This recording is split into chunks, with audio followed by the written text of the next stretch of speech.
से पहले कि यह प्रमुख एक्सचेंजों पर लिस्ट हो। जैसा कि हम 2025 में ओपन मेनेट की ओर देख रहे हैं, बड़ा सवाल ट्रेडिंग और सर्कुलेशन के बारे में है।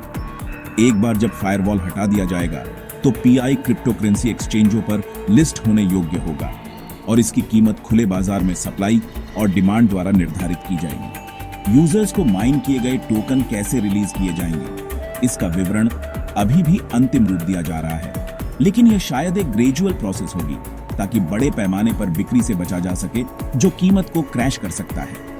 एक साधारण मिनिंग ऐप से एक पूर्ण ट्रेडेबल एसेट तक एक हलचल भरे इकोसिस्टम के साथ यात्रा जटिल है, लेकिन यह एक ऐसा रास्ता है जिसे पीआई नेटवर्क कदम दर कदम नेविगेट कर रहा है, जिसका स्पष्ट ध्यान एक स्थायी भविष्य बनाने पर है। दोस्तों, पाई नेटवर्क जितना रोमांचक लगता है उतनी ही जरूरी है पूरी तस्वीर देखना, और इसमें चुनौतियां और जोखिम भी शामिल हैं। कोई भी प्रोजेक्ट परफेक्ट नहीं होता और पीआई भी इसका अपवाद नहीं है। सबसे बड़ी चुनौतियों में से एक होगी कीमत में उतार चढ़ाव। एक बार जब पीआई खुले बाजार में आता है तो इसका मूल्य किसी भी अन्य क्रिप्टोकरेंसी की तरह तेजी से बदल सकता है।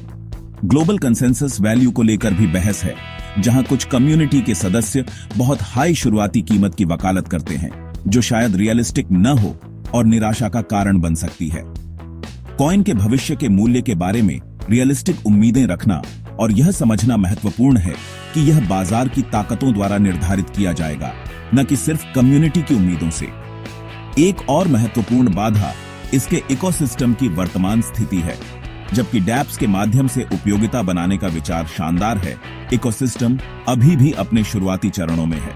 इथेरियम या सोलाना जैसे स्थापित ब्लॉकचेन की तुलना में पाई पर पूरी तरह से फंक्शनल और व्यापक रूप से उपयोग किए जाने वाले डैप्स की संख्या लिमिटेड है।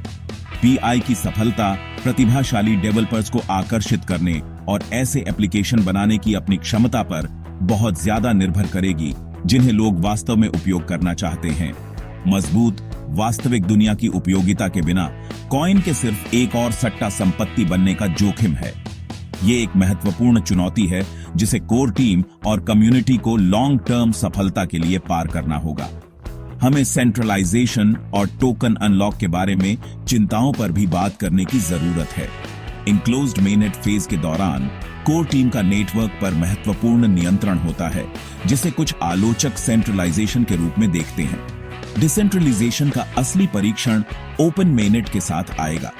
इसके अलावा लाखों यूजर्स द्वारा बड़ी संख्या में कॉइन माइन किए गए हैं। जब ये टोकन अंततः अनलॉक हो जाएंगे और ट्रेडेबल हो जाएंगे, तो यह जोखिम है कि कई शुरुआती अपनाने वाले अपनी होल्डिंग्स बेच सकते हैं। इससे भारी सेलिंग प्रेशर पैदा हो सकता है और कीमत पर नेगेटिव इंपैक्ट पड़ सकता है।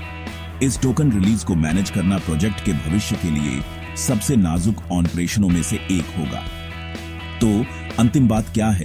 पीआई नेटवर्क क्रिप्टोकरेंसी को सभी के लिए सुलभ बनाने का एक महत्वाकांक्षी और आकर्षक प्रयोग है। इसके अनोखे मोबाइल मिनिंग दृष्टिकोण ने एक बड़ा वैश्विक समुदाय बनाया है।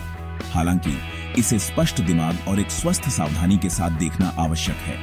अपना खुद का रिसर्च करें, या जैसा कि हम क्रिप्टो की दुनिया में कहते हैं, DYOR। टेक्नोलॉजी को समझें, व्हाइट पेपर पढ़ें और इसमें शामिल रिस्कों से बी अवेयर। चाहे पीआई अगली बड़ी चीज बन जाए या एक भूला हुआ प्रोजेक्ट, यात्रा अपने आप में एक सबक है। हमेशा समझदारी से निवेश करना याद रखें।